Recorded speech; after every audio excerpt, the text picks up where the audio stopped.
Hi everyone, Paul here from Hill Country Rings. Been talking about some of the historic and legacy woods that I've been making rings out of, and want to show you one. It's Lebanon cedar, and this is a really special wood.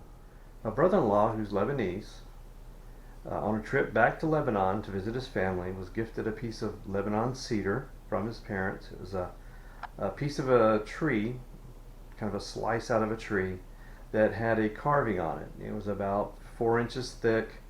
It was way too heavy to hang, kind of bulky. He had it under his bed and kept it in the closet for the last 40 years. Finally, asked me if I would maybe trim it down. So I took that piece of cedar and cut it, actually hand cut about an inch off of this big piece so I could save the carving and then refinish the back so that it would stabilize it. And now that's hanging in his living room.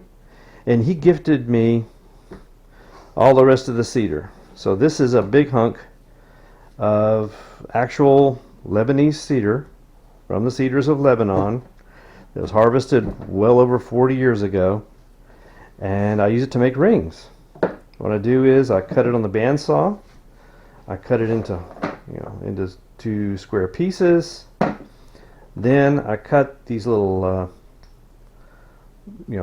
about 2 by 2 squares, stabilize it with the resin in the vacuum chamber. That's what this is basically this isn't from the cedar itself. This is resin from the stabilizing process that kind of boils out. Then I take this, drill it out, bore it out on the lathe, mount a ring core to it, shape it, sand it, finish it, polish it, and it makes a beautiful ring. And that's one of my best sellers. If you are interested in a Lebanese cedar ring or ring from an M1 Garand from the Battleship New Jersey, the teak from the Battleship North Carolina, Texas Mesquite, bourbon barrel oak from real bourbon barrels,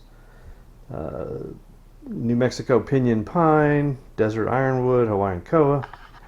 Please let me know. If you'd like to know a little bit more, check out hillcountryrings.com.